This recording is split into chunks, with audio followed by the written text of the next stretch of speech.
నమస్తే. ప్రస్తుతం మనం ఉస్మాన్ యూనివర్సిటీ వద్ద ఉన్నాం. సో రీసెంట్గా కేంద్ర ప్రభుత్వం కొంతమంది పద్మ అవార్డులను కూడా ప్రకటించడం జరిగింది. అందులో చాలా మందికి వచ్చింది. అయితే ప్రధానంగా పద్మ అవార్డుల చుట్టూ రాజకీయం నడుస్తుంది. ఇటు రాష్ట్ర ప్రభుత్వం సిఫార్సు చేసిన కొంతమంది పేర్లు వాళ్ళకి ఇయ్యలే కానీ అని చెప్పేసి చెప్తా ఉన్న పరిస్థితి. అండ్ అలాగే ఏపీ సిఫార్సు చేసిన 5 మంది ఎవరైతే 5 పేర్లు ఇచ్చి వాళ్ళందరూ కూడా పద్మ అవార్డులు ప్రకటించడం ఇదంతా కూడా రాజకీయం నడుస్తుంది.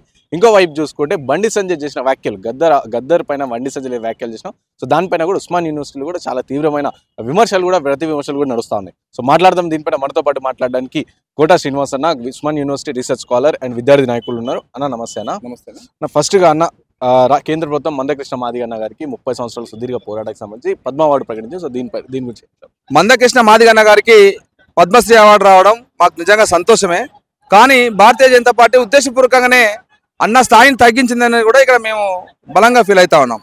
ఎందుకంటే మందకృష్ణ ఒక వర్గీకరణ ఉద్యమ నాయకుడే కాదు, వర్గీకరణ ఉద్యమంతో పాటుగా గుండె జబ్బుల వాళ్ళ బాధితుల కోసం కానీ, అదేవిధంగా వికలాంగుల కోసం కానీ, ఈ సమాజంలో అనేక రుగ్మతలపైన, అనేక దళిత సమస్యలపైన, బడుగు బలహీన వర్గాల సమస్యలపైన అనేక సుదీర్ఘ పోరాటాలు చేసినటువంటి వ్యక్తిగా మందకృష్ణ మాదిగ ఉన్నారు.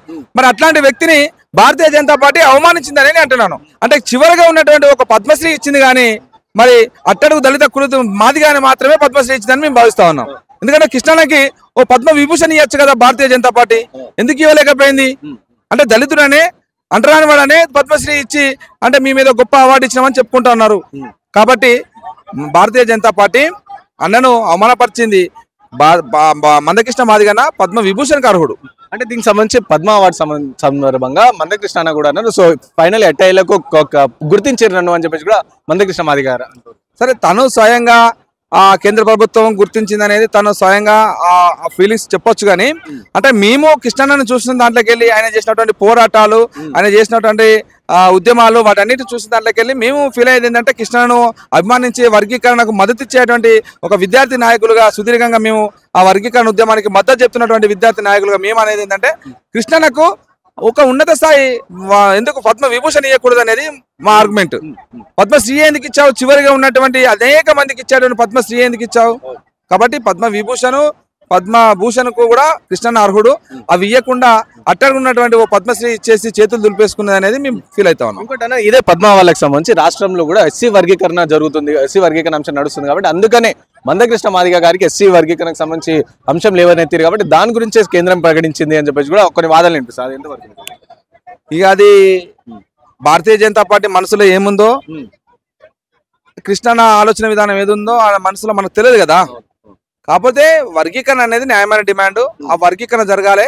ఆ వర్గీకరణ కూడా ఇలా భారతీయ జనతా పార్టీ చేతులు దులుపుకునే పద్ధతిలోనే కోర్టు మీద పెట్టేసి ఇలా మళ్ళా దళితులను కాల్చినటువంటి పరిస్థితి, ఈ దళితుల మధ్యన మాల మాదిగల మధ్యన పంచాయతీలు పెట్టినటువంటి పరిస్థితి మనకు రాష్ట్రంలో కనబడతా ఉంది, దేశంలో కనబడతా ఉంది. ఎందుకంటే నిజంగా భారతీయ జనతా పార్టీకి చిత్తశుద్ధి ఉంటే ఈ దేశంలో ఏ ప్రజలు డిమాండ్ చేయనటువంటి, ఏ ప్రజలు ఉద్యమాలు చేయనటువంటి ఈడబ్ల్యూఎస్ ని వెంటనే చట్టబద్ధత కల్పిస్తూ పార్లమెంట్ లో బిల్ పాస్ చేసింది. కాబట్టి దానికోసం ఈడబ్ల్యూఎస్ మాకు రిజర్వేషన్లు కావాలని ఎక్కడ పోరాటం నడవలేదు, ఎక్కడ ఉద్యమాలు నడవలేదు.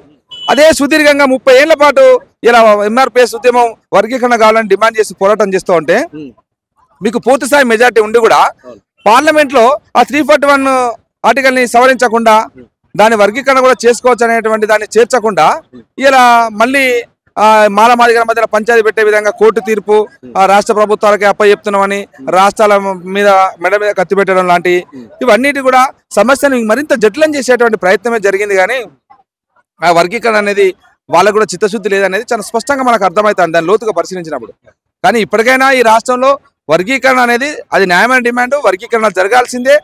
ఎవరైతే ఇప్పటికీ ఆ రాజ్యాంగ ఫలాలు అందుకోలేదు, ఆ ఫలాలు అందనేటువంటి ఆ ఉపకులాలకు ఇలా సమాన వాటా దక్కాలి. ఉద్యోగాలలో, అదేవిధంగా విద్యలో, అన్నింటిలో సమాన వాటా దక్కాలి. దానికి మా సంపూర్ణ మద్దతు ఉంటుంది. దానికి జరగడానికి కోసం ఇలా మధ్యవర్తిత్వంగా ఒక పెద్ద మనుషుల ఒప్పందం, ఒక కొందరు అటువైపు ఇటువైపు కూర్చొని చర్చలు జరగాల్సిన అవసరం ఉంది.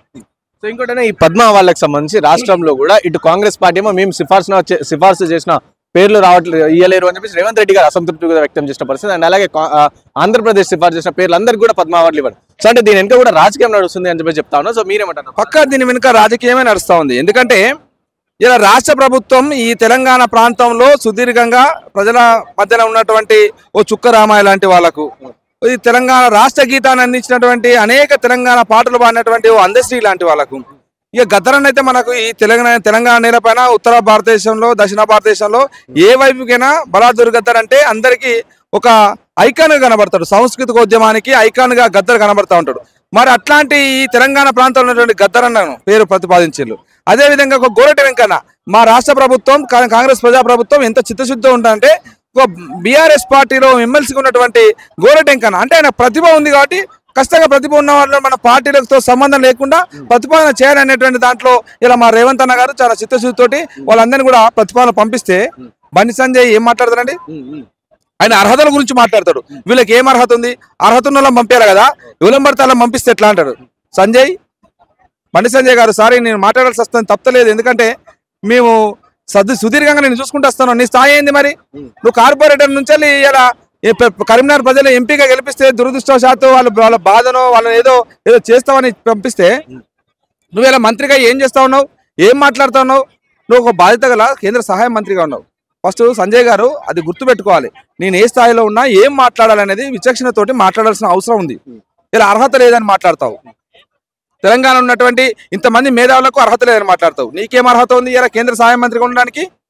అంటే కరీంనగర్ ప్రజలు తలుచుకుంటే నీ మంత్రి పదవి ఊడగొట్టలేరా? రేపు భవిష్యత్తులో నిన్ను ఓడిస్తే మళ్ళీ నువ్వు ఏడబై తిరుగుతావు.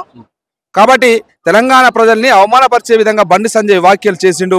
తెలంగాణ ప్రజలకు ప్రతినిధిగా ఉన్నటువంటి సింబాలిక్ గా ఉన్నటువంటి ఒక గద్దర్ని, ఒక చుక్క రామాయని, ఓ జయదీప్ తిరుమలరావుని, ఓ అందశ్రీని, ఓ గోరటెంకనని వీళ్ళందరూ అట్టడుగు ప్రజల దళితులు కాబట్టి వీళ్ళని అవమానపరిచే విధంగా మాట్లాడింది. కాబట్టి బండి సంజయ్ బహిరంగ తెలంగాణ ప్రజలకు క్షమాపణ చెప్పాలి. బండి సంజయ్ పైన చర్యలు తీసుకోవాలని కూడా ఈ సందర్భంగా కేంద్ర ప్రభుత్వం డిమాండ్ ఇస్తాం.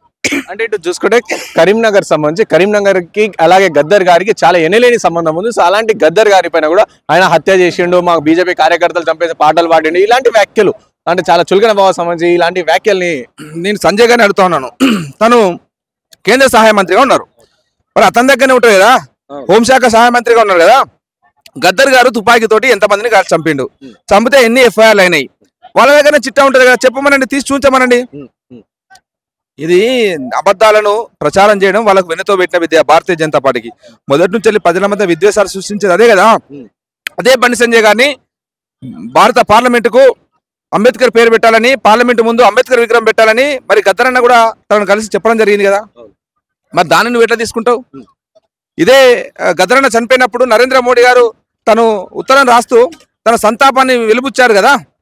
గద్దర్ లాంటి వారు కోల్పోవడం చాలా బాధాకరం. అతని పాట మాట అట్టడుగు పేద ప్రజల సమస్యని ప్రతిబింబించే విధంగా ఉంటదని ఆ ఉత్తరంలో సుదీర్ఘంగా గద్దరన్న గురించి మరి మోడీ గారు రాస్తారు కదా. మరి బండి సంజయ్ దీనికి ఏం సమాధానం చెప్తాడు? తనకంటే ముందు అదే కరీంనగర్ జిల్లాలో కేంద్ర సహాయ మంత్రి, తను ఏదైతే ఇప్పుడు కేంద్ర సహాయ మంత్రి ఉన్నారో ఆ కేంద్ర సహాయ మంత్రిగా మరి సిహెచ్ విద్యాసాగర్ రావు గారు ఉన్నారు. మరి వారు స్వయంగా తెలంగాణ రాష్ట్ర ఏర్పాటు కోరుతున్నప్పుడు మీటింగ్ కి గద్దరన్న స్వయంగా ఇంటికి వచ్చి ఆహ్వానించింది కదా భారతీయ జనతా పార్టీ చేస్తున్న మీటింగ్ కి. మరి దానికి విద్యాసాగర్ రావుని ఏమంటారు? ఢిల్లీలో నేను ప్రత్యక్ష సాక్షిని. 2007లో అక్కడ జరుగుతున్న జంతర్ మంతర్ దగ్గర జరుగుతున్నటువంటి ధర్నా కార్యక్రమానికి ఎల్కే అద్వానీ గారు వచ్చి గద్దరన్నకు పుష్పగుచ్చం ఇచ్చి ఆలింగనం చేసుకుంటారు కదా. మరి అద్వానీ గారిని ఏమంటారు బండి సంజయ్ గారు? నక్సలైట్ అంటారా? కాబట్టి పరిణామ క్రమంలో గద్దర్ గారు చాలా అంశాల మీద ప్రజల మధ్యన ఉంటూ ప్రజా సమస్యల్ని ఇలా పాలకులకు తెలిసే విధంగా తన పాట మాటలతోటి ప్రజలను చైతన్యం చేస్తూ ప్రభుత్వాలను ప్రశ్నిస్తూ ఇలా తన ప్రయాణం కొనసాగింది. కాబట్టి గత పాలకులు కాంగ్రెస్ మా కేంద్రంలో ఉన్నటువంటి కాంగ్రెస్ అప్పుడు అంటే ప్రభుత్వాలను ప్రశ్నించిన వాళ్ళని కూడా గౌరవించుకున్నది పద్మ అవార్డు ఇచ్చి. ప్రభుత్వ వ్యతిరేకంగా వాళ్ళు ప్రజల పక్షాన్ని నిలబడి ప్రశ్నించిన వాళ్ళని కూడా విమర్శను స్వీకరిస్తూ వాళ్ళకు కూడా అవార్డు ఇచ్చినటువంటి చరిత్ర కాంగ్రెస్ పార్టీది. మరి ఇలా పాలకులు వాళ్ళు చేసినటువంటి అవినీతిని, అన్యాయాలని, ఈ దేశ సంపదనంతా ఆదాని అంబానీలకు దోచిపెడతా ఉంటే వాళ్ళ ప్రజల పక్షాల నుండి ఇలా తన మాటల్ని వినిపిస్తే అట్లాంటి వాళ్ళకి మేము ఇయ్యము అంటే వాళ్ళందరినీ నక్సలైట్లు, మావోయిస్టులు అంటే మావోయిస్టులు, నక్సలైట్లు ఎక్కడ వేరే దేశం నుంచి వచ్చిల్లా? ఈ దేశంలో, ఈ ప్రాంతంలో, ఈ నేలపైన, ఈ గడ్డపైన పుట్టిన ఈ దేశ పౌరులే కదా. భిన్నాభిప్రాయాలు కలిగి ఉండొచ్చు, వాళ్ళు భిన్న భావజాలం కలిగి ఉండొచ్చు, వాళ్ళకి డిఫరెంట్ ఒపీనియన్స్ ఉండొచ్చు. ఈ దేశంలో సామాజిక ఆర్థిక అణచివేతలు ఉండద్దని వాళ్ళు మాట్లాడుతూ ఉన్నారు. ఇది సామాజిక ఆర్థిక కోణంలోకి వెళ్ళి చూడాలి దాని ఉద్యమాన్ని ఇలా చాలా మంది మేధావులు మాట్లాడుతూ ఉన్నారు. కాబట్టి ఇలా దాంతో మాత్రాన భిన్నాభిప్రాయాలు ఉంటే మీరు మీ ఇష్టారీతిగా మాట్లాడతారా? బండి సంజయ్ చేసిన వ్యాఖ్యలు కూడా ఆయనకి ఎందుకు ఇస్తాం అంటే మేము మాకు సంబంధించిన వాళ్ళకి ఇస్తాం, మా కార్యకర్తలకు ఇస్తాం అని చెప్పేసి అంటే కేంద్ర మంత్రి సహాయ మంత్రిగా హోదాలో ఉండి కూడా ఈ పరంగా చేస్తున్న వ్యాఖ్యల్ని పాపం సంజయ్ అన్నకు అర్థమైతలేదు, తన స్థాయి ఏందో అర్థమైతలేదు. అదే ఇక్కడ ఉన్న విషాదం ఏంటంటే, కరీంనగర్ ప్రజల విషాదం ఏంటంటే, తను కేంద్ర సహాయ మంత్రిని, నా స్థాయి నా బాధ్యత పెద్దది అనేది కూడా తనకు అర్థమైతలేదు. తనకు అర్థం కాకుండా ఎప్పుడైనా పార్టీ వేరు ప్రభుత్వం వేరు. పార్టీగా ప్రతిపక్షాలు ఉన్నప్పుడు మాట్లాడాల్సిన మాటలు నువ్వేం మాట్లాడతావు అనేది అది నీ పార్టీ విధి విధానాలను బట్టి ఉంటుంది. కానీ ఒక పార్టీ అధికారంలోకి వచ్చినాక ప్రభుత్వంలో ఉన్నప్పుడు తన బాధ్యతాయుతంగా ఉండాలి, ప్రజల పట్ల బాధ్యతాయుతంగా మాట్లాడాలి. ఒక అంశాన్ని తీసుకొని ఒక వ్యక్తి గురించి, ఒక ప్రజల పక్షాన ఒక లెజెండరీగా ఉన్నటువంటి గొప్ప వ్యక్తి గురించి మాట్లాడుతున్నప్పుడు కొంచెం విచక్షణను దగ్గర పెట్టుకొని మనం ఏం మాట్లాడుతున్నామో సోయిండి మాట్లాడాలి. ఈ సోయి తప్పిపోయి అది మూసినా నోరా మోరా అని అర్థం కాని పరిస్థితి ఉంది. మూసిలాగా మూసిని ఎంత శుద్ధి చేయలేమనేది ఈ హైదరాబాద్ ప్రజలందరూ ఎట్లా అనుకుంటారో ఇలా నీ పరిస్థితి కూడా అట్లా ఉంది. మీ పార్టీలో ఉన్నటువంటి లక్షలాది మంది గద్దరన్న అభిమానులు బాధపడతా ఉన్నారు. పాటకు ప్రేమికులు లేని వాళ్ళు ఎక్కడండి? ఇలా ఆ పార్టీలో కూడా చాలా మంది గద్దరన్న అభిమానులు ఉన్నారు. వాళ్ళందరూ పాటను ప్రేమిస్తలే. దత్తాన ఉన్నాడు, అలాయ్ బలాయికి గద్దరన్న వచ్చి అలుముకొని ఇంటికి వచ్చి ఆహ్వానం పలికి గద్దరన్నను వేదిక మీద తీసుకొచ్చుకొని అలుముకొని ఆ పాట పాడించుకుంటారు కదా. దత్తాన కూడా మరి గద్దరన్న పాట ప్రేమికుడే కదా. మరి దత్తానని ఏమంటావు? లచ్చన కూడా చాలాసార్లు వచ్చింది కదా. కాబట్టి ఇలా ఉనికి కొనిపోయినప్పుడల్లా తన ఉనికిని చాటుకోవడానికి కోసం ఏదో ఆ విధంగా బండి సంజయ్ గారు అవాకు చెవాకులు పేరుస్తూ తన ప్రభను పెంచుకుందాం అనుకుంటున్నా, తగ్గుతుంది అది. ఇలా తెలంగాణ సమాజం అంతా కూడా అతని ద్వేషిస్తూ ఉంది, గద్దర్ లాంటి వాళ్ళ మాటలు. సో విన్నారు కదా, ఇది కోట శ్రీనివాసన్న గారు చెప్తున్న విషయం. సో ప్రధానంగా చూసుకుంటే గద్దర్ పైన చేసిన వ్యాఖ్యలు బండి తన స్థాయిని తగ్గించుకునే విధంగా చేసి ఏం అర్హత ఉందని నువ్వు ఈ విధంగా వ్యాఖ్యలు చేస్తానని చెప్పి చెప్తాను. నేను కరీంనగర్ ప్రజలకు కూడా నువ్వు క్షమాపణ చెప్పాల్సిన అవసరం ఉందని చెప్పేసి శ్రీనివాసన్న చెప్తున్న పరిస్థితి. కెమెరా పర్సన్ సాయితో రాణా ప్రతాప్, వాహిని టీవీ ఫ్రమ్ హైదరాబాద్.